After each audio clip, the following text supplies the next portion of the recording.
Hey everyone, आज की video में हम पढ़ेंगे जिम्नोस्पर्म का अगला मेंबर इफिड्रा। इफिड्रा जो होता है इसके प्लांट का साइज मीडियम होता है और ये बुशी अपीयरेंस होता है, झाड़ी जैसा इसका अपीयरेंस होता है। इसका स्टेम वुडी होता है और उसमें हमें नोट्स क्लियरली दिखाई देते हैं और इसलिए हम इसको जॉइंटेड फर भी कहते हैं। इसकी जाइलम में वेसल्स देखने को मिलती हैं। वैसे तो जिम्नोस्पर्म में हमें मेन कंडक्टिंग एलिमेंट जो होता है वो ट्रैकिड्स होती हैं, बट इफिड्रा में हमें वेसल्स देखने को मिलती हैं। अब इसका क्लासिफिकेशन तो यानी कि सिस्टमैटिक पोजीशन, किंगडम है इसका प्लांटी, डिवीजन है नीटोफाइटा, क्लास निटोप्सिडा, ऑर्डर इफिड्रिल्स, फैमिली इफिड्रेसी और जीनस इफिड्रा। अब बात करते हैं इसके हैबिट और हैबिटेट की। तो इस जीनस के अंदर लगभग 40 स्पीशीज इंक्लूडेड हैं। जनरली ये हमें नॉर्थ और साउथ अमेरिका में, मेडिटेरेनियन रीजन्स में और एशिया कॉन्टिनेंट में देखने को मिलता है। इसमें ग्रीन लीव्स नहीं होती हैं, लेकिन जो इंटरनोड्स होते हैं वो काफ़ी बड़े बड़े होते हैं, जो कि इंटरकैलरी मेरिस्टेम की एक्टिविटी से और भी ज़्यादा ग्रो हो जाते हैं और भी ज़्यादा बड़े हो जाते हैं। इसमें हमें जो लीव्स देखने को मिलती है वो होती है स्केली लीव्स, जो कि हमें नोड पर देखने को मिलती है। अब आती है इसकी मॉर्फोलॉजी यानी कि इसकी एक्सटर्नल स्ट्रक्चर। तो इस प्लांट में मेन 3 पार्ट होते हैं, रूट, स्टेम और लीफ। तो सबसे पहले देखते हैं इसकी रूट कैसी होती है। तो जनरली इसमें टैप रूट देखने को मिलती है, टैप रूट सिस्टम पूरा देखने को मिलता है, जिसमें प्राइमरी, सेकेंडरी और टर्शियरी रूट आती है। रूट कैप और रूट हेयर्स वो बनते हैं रूट एपेक्स पर। नेक्स्ट है इसका स्टेम। इसका स्टेम सॉफ्ट होता है, ग्रीन कलर का होता है और स्टार्टिंग में रिब्ड होता है। इसके नोट्स तो छोटे होते हैं लेकिन इंटर नोट्स काफ़ी लंबे लंबे हो जाते हैं, क्योंकि इंटरकैलरी मेरिस्टेम बहुत ज़्यादा एक्टिव होती है। इसका स्टेम ग्रीन कलर का होता है और ये फाइलोक्लेट से रिजेंबल करता है, यानी लीफ लाइक स्ट्रक्चर में कन्वर्ट हो जाता है, जो कि फोटोसिंथेसिस करने का काम करता है। और ये हाईली ब्रांच्ड होता है और जो ब्रांचेस निकलती है वो नोड पे निकलती है। नोड पर होती है एक्सिलरी पार्ट, वहां से इसमें ब्रांचेस निकलती हैं। अब आती है इसकी लीव्स। इसकी लीव्स छोटी छोटी होती है, सिसाइल होती है। सिसाइल का मतलब इसमें स्टॉक प्रेजेंट नहीं होता और स्केली लीव्स प्रेजेंट होती है।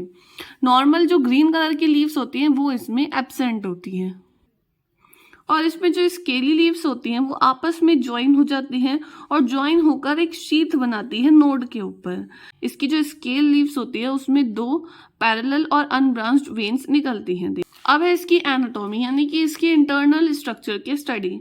तो सबसे पहले हम देखते हैं रूट। तो यहाँ पर ये जो डायग्राम है वो टीएस है रूट की, मतलब रूट का ट्रांसवर्स सेक्शन। तो रूट का ट्रांसवर्स सेक्शन काटने में उसके हमें ये सारे पार्ट दिखाई देने को मिलते हैं। सबसे बाहर वाली जो लेयर होती है उसको बोलते हैं एपिब्लेमा, जो कि एपिडर्मिस ही होती है, बट रूट में एपिडर्मिस को हम एपिब्लेमा बोलते हैं। इस एपिब्लेमा के कुछ कुछ सेल से रूट हेयर निकले रहते हैं। ये रूट हेयर जो होते हैं वो यूनिसेल्युलर होते हैं। फिर उसके अंदर वाला ये जो पार्ट होता है वो होता है आउटर कॉर्टेक्स और उसके अंदर इनर कॉर्टेक्स, यानी इसका कॉर्टेक्स 2 पार्ट में डिवाइडेड है, आउटर और इनर कॉर्टेक्स। फिर अंदर वाली लेयर जो होती है ये है एंडोडर्मिस और उसके अंदर है पेरिसाइकिल। ये पेरिसाइकिल वाली लेयर जो है जाइलम और फ्लोएम को चारों तरफ से घेर कर रखती है और ये वाले जो है ये है जाइलम, डायर कंडीशन है, 2 जाइलम है और ये इनके साइड में है फ्लोएम। इसकी एपिब्लेमा जो होती है वो यूनिलेयर होते हैं, यानी सिंगल लेयर की बनी होती है। इसमें से रूट हेयर निकलती है कुछ कुछ सेल्स में से। फिर कॉर्टेक्स वाली लेयर जो होती है वो मल्टी लेयर्ड होती है और आउटर और इनर कॉर्टेक्स में डिवाइडेड रहती है। और जो कॉर्टेक्स की सेल्स होती है वो पैरेन्काइमा की बनी होती है और इन सेल्स के अंदर स्टार्च और टेनिन में भरा हुआ रहता है। फिर आती है एंडोडर्मिस की लेयर। तो एंडोडर्मिस की जो सेल होती हैं वो बैरल शेप होती हैं और ये भी सिंगल लेयर होती है। पैरासाइकिल भी सिंगल लेयर होती है और पैरेन्काइमा की बनी होती है।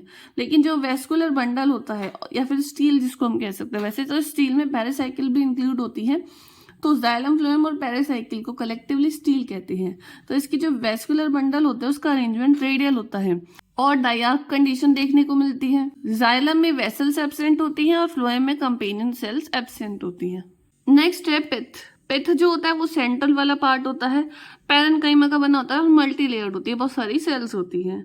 अब इसमें सेकेंडरी ग्रोथ भी हमें देखने को मिलती है मैच्योर रूट में और वो वैसे ही होती है जैसे कि डाइकॉट रूट में होती है एंजियोस्पर्म में।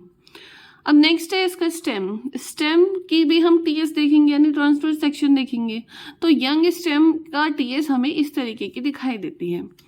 इसमें हमें बाहर वाली जो एपिडर्मिस होती है उस पर कुछ जगह ये उभार दिखाई देते हैं और कुछ जगह ये खांच दिखाई देती है, यानी ग्रूव दिखाई देते हैं और रिजेस दिखाई देते हैं। तो इसकी एपिडर्मिस एक जैसी नहीं होती, उसमें गड्ढे रहते हैं और उभार रहते हैं। इस तरीके की इसकी स्टेम होता है और ये जो ग्रूव होते हैं यहीं पर स्टोमेटा हमें देखने को मिलते हैं।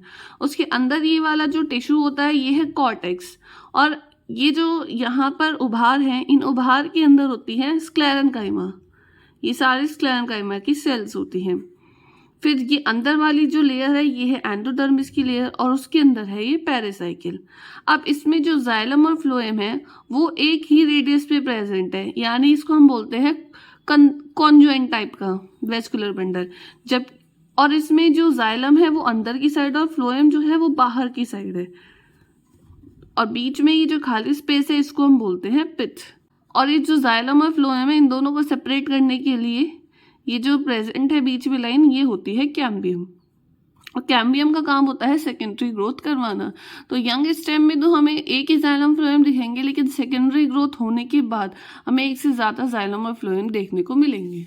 की जो एपिडर्मिस होती है यानी सबसे बाहर वाली जो लेयर होती है वो रेक्टेंगुलर होती है शेप में, मोटी होती है बट सिंगल लेयर होती है।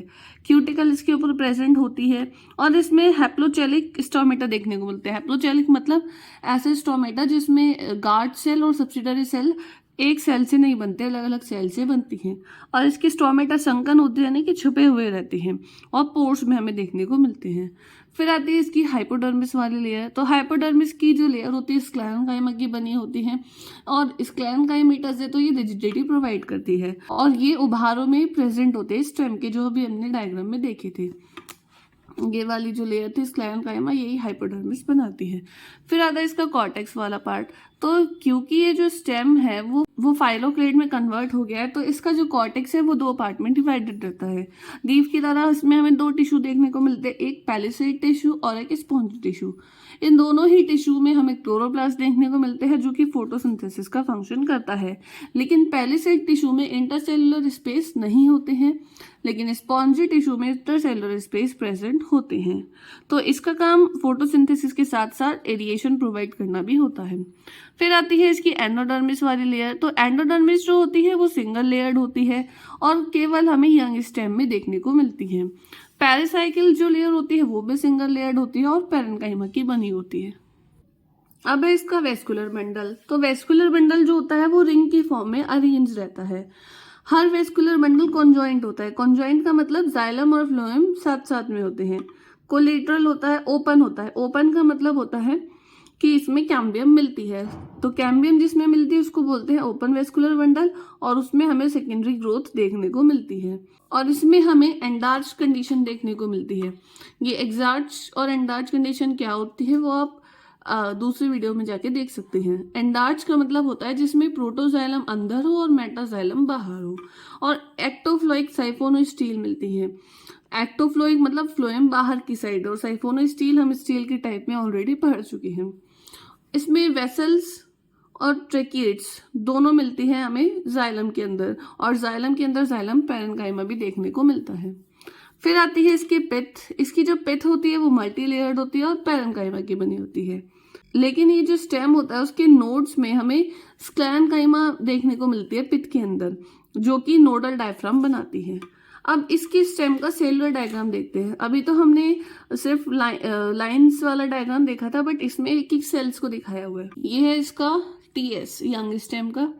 तो बाहर सबसे जो लेयर है उसको बोलते हैं एपिडर्मिस, और एपिडर्मिस में यहाँ पर स्ट्रोमेटा है जो कि संकन है, अंदर की तरफ छुपे हुए हैं, और उसके ऊपर यहाँ पर क्यूटिकल की लेयर देखने को मिल रही है। और ये वाला जो है ये उभार है जबकि ये वाला खांच है। तो इस उभार के नीचे यहाँ हमें स्क्लेरेन्काइमा देखने को मिल रही है जो कि हाइपोडर्मिस बना रही है। फिर उसके नीचे वाला जो टिश्यू है ये है कॉर्टेक्स। कॉर्टेक्स का ये वाला तो है पैलिसेड टिश्यू और ये है स्पॉन्जी टिश्यू। पैलिसेड टिश्यू की सेल्स इस तरीके से लंबी लंबी सी होती है और इन दोनों के अंदर, पैलिसेड और स्पॉन्जी दोनों के अंदर ही हमें क्लोरोप्लास्ट देखने को मिलता है। और इसकी सेल्स में बिल्कुल भी इंटरसेलुलर स्पेस देखने को नहीं मिलता है, बस इस स्टोमेटा के नीचे जो जगह होती है यहाँ पर स्पेस होता है। और स्पॉन्जी टिश्यू जो होता है इसमें हमें सेलुलर स्पेस देखने को मिलता है। यहाँ पर ये स्पेस हमें देखने को मिलते हैं इसमें, और इसका काम होता है एरिएशन प्रोवाइड करना, साथ में फोटोसिंथेसिस करना। कॉर्टेक्स के अंदर होती है ये एंडोडर्मिस वाली लेयर जो सिर्फ हमें यंग स्टेम में देखने को मिलती है। फिर होती है पेरिसाइकिल जो जाइलम और फ्लोएम को कवर करके रखती है, सराउंड करके रखती है। फिर इसके अंदर आता है फ्लोएम वाला पार्ट, और फ्लोएम और ये जाइलम, और जाइलम और फ्लोएम के बीच में हमें मिलती है कैम्बियम। इस वजह से इसको बोलते हैं ओपन वेस्कुलर सिस्टम, जो आगे जाके सेकेंडरी ग्रोथ करवाएगी। अब इसमें हमें एंडार्च कंडीशन देखने को मिलती है, मतलब प्रोटोजाइलम अंदर की साइड और मेटाजाइलम बाहर की तरफ। प्रोटोजाइलम की सेल्स छोटी होती है, मेटाजाइलम की बड़ी होती है। तो इसमें जो बनती हैं सेल्स वो इस तरीके से बनती है, सेंट्रीफ्यूगल मैनर में बनती हैं। और ये भी प्राइमरी जाइलम है क्योंकि अभी इसमें सेकेंडरी ग्रोथ नहीं हुई है। और इनके बीच में यहाँ पे हमें मिलती है मेड्यूलरी रेस देखने को, जिसका काम होता है रेडियल कंडक्शन कराने का। और उसके अंदर सेंटर में होती है पिथ, जो कि पैरेन्काइमा की बनी होती है और मल्टी लेयर्ड होती है। अब है इसकी सेकेंडरी ग्रोथ स्टेम की। तो इसकी स्टेम की सेकेंडरी ग्रोथ भी डायकॉट स्टेम की तरह होती है।